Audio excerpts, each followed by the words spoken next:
Sénégal salaamaaleykum la diaspora maa ngi nuyu ñëpp waa Europe ñëpp ñi ñuy seetaan maa ngi nuyu képp ci nekk sa tur ak sa sant di leen dalal jàmm daal.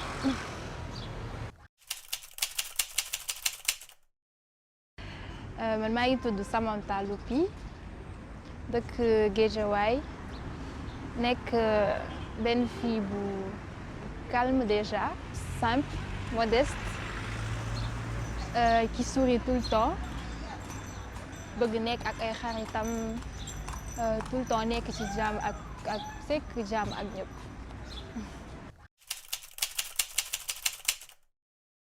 waaw Idole moo nekk sama premier film bien ma première série bu ma mës a joué sama àdduna.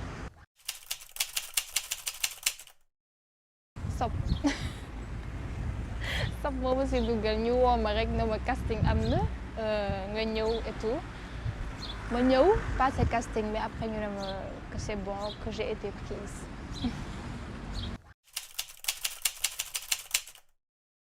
Oui bien sûr ñoom amuñu si woon benn problème juste que voilà conseillé nañ ma comme bépp parent conseillé nañ ma pour ma xam fi may teg sama tànk et tout parce que le milieu du showbiz mooy loolu c'est un peu complexe mais alhamdulilah.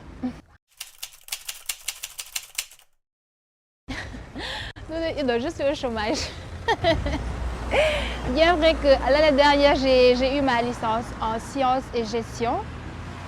J'ai eu aussi mon diplôme de technicien supérieur mais boobu ba tey mënuma fexe ba am liggéey voilà.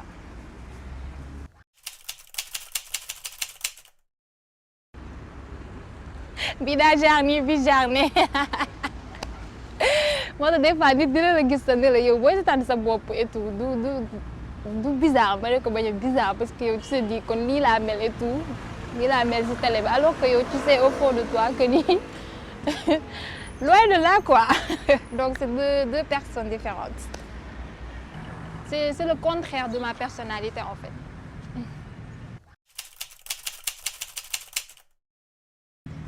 Non amaguma mais maa ngi ñaan yàlla ñaanal leen ma daal.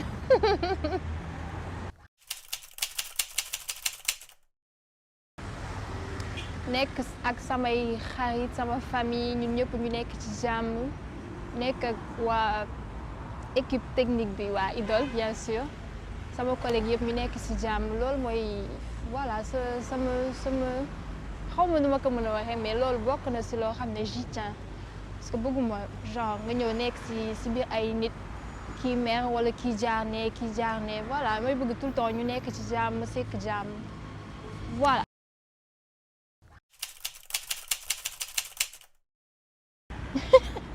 ñi ma sopp man déjà ñi ma sopp bariwul kon maa ngi leen di gërëm di leen sant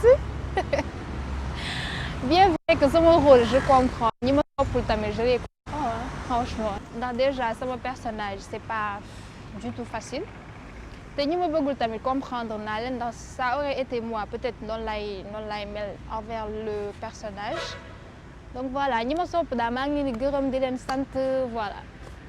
Bon guys maa ngi leen di wax aussi ngeen abonné aussi ci page sur la chaîne Diven Prod sur YouTube ngeen abonné wu di seetaan série bi voilà ñuy continuer di leen gën a bëggal.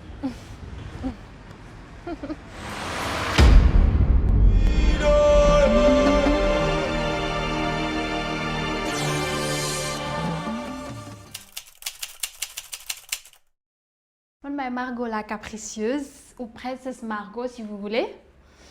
man maa nekk ci dëkk beeg ci entreprise yi di def lu ma neex te kenn mënu ci dara di am lu ma neex tamit ci Grand Laye ci ñoom Abdoul ak ñëpp xam naa ne neexuma ne li may wax nii tamit dina am ay reproches et tout mais bon c'est pas grave mën naa ci am lu ma ci am rek question d'intérêt.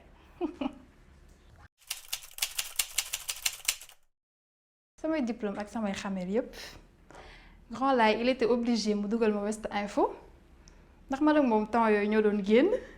Donc voilà, mais am naa ay diplôme quand même hein? Même si vous le croyez pas.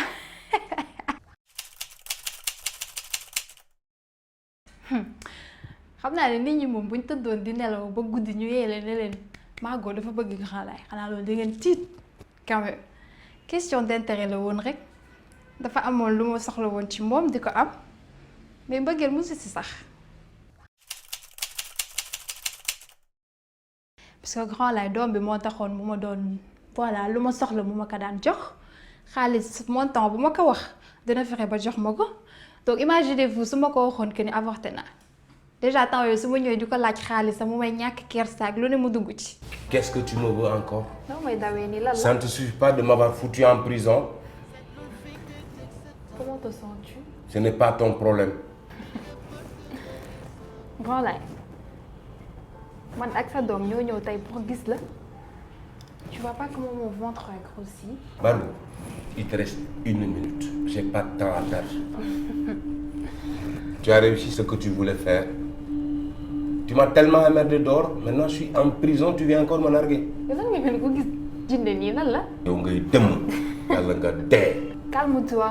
Margot, da ngay wax lan moo la fi indi wala man je retourne en prison. Bon, je suis venue pour te donner des nouvelles de Petit Lay. xam nga yow laa ko bëgg a tuddee qu'en penses-tu? Margot, xaw ma jinne moo la mbéj xaw ma sa réew a gi waroon des ci biti. Même en prison, j'ai pas la paix. Tu viens me parler de Petit Lay qui n'est pas encore né. Mais qui naîtra. yow yàlla nga dee. Oui, mais tu es au courant des changements à la rédaction. Bon changement moom foofu. Eh bien, ta fille a pris ta place et maintenant elle est directrice. Tu n'étais pas au courant? Elle a bien fait, elle en a tous les droits. Ah bon? Ah oui, avec Binta, je suis rassuré. Elle a bien étudié, elle a des diplômes qu'il faut, elle a du caractère. C'est mon héritière. Mon héritière. Et tu voulais que je porte ton héritier? Qui n'est pas encore là. Oui, et qui sera là? À ce que je vois, elle n'est pas venue te voir. Voilà. su ma diggante ak sama doom sa yoon nekku ci. gis nga ba nga ma ëmbale la nekk sama affaire donné nga Binta c'est ton héritière eh bien moi je porte ton héritier gis nga droit yi Binta am ci rédaction bi man droit yooyu laa war a am. Tu n'as aucun droit. Tu sais très bien que c'est légitime. Grand Lay, attends, j'ai pas encore fini. Garde. Grand Lay. Garde. Grand Lay, j'ai besoin d'argent pour notre bébé. Ouvre-moi cette. Quelle conne. J'aurais dû parler de cet argent depuis le début. Mais il était obligé de me jox xaalis bi ndax doom bi donc mënu ma ko woon wax que ni dama avorté loolu moom hors de question.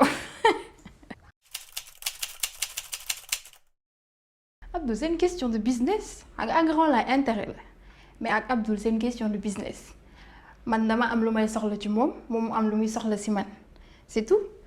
Après man su ma soxlawee maa ngi ci ay affaire am lu nekk lu ma wax lu ma sant ma koy def man tamit su ma soxlawee xaalis wala ma soxla lu am benn soxla bu urgent moom moo ma koy régler donc loolu kese la. non am lu may regretter par contre daf ma bëggoon rey.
Il était égoïste en fait ndax mi ma bëggoon a rey parce que moom ay intérêt la doon xool ci Grand Lay donc sama bébé bi déjà loolu rek c'est un inconvénient pour lui loolu moo taxoon mu bëggoon ma rey mais instant bi moom la roue a tourné dinañ xool kan moo gën a bandi.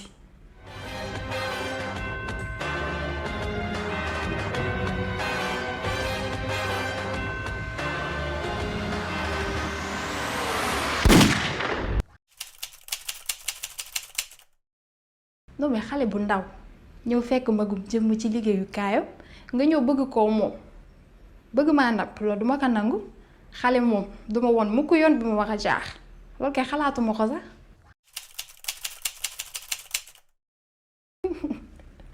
gis ngeen Carole ni mu toll man déjà damaa tuuti aw ma doole donc Carole am ko à mes côtés rek loolu déjà c'est un atout pour moi xoolal rek ci épisode yi passé su ma ko waxee reyal ma diw wala demal ma ci diw gis ngeen ko ni mu toll déjà day dem moom déjà moo ma gën a sadi donc loolu kese la.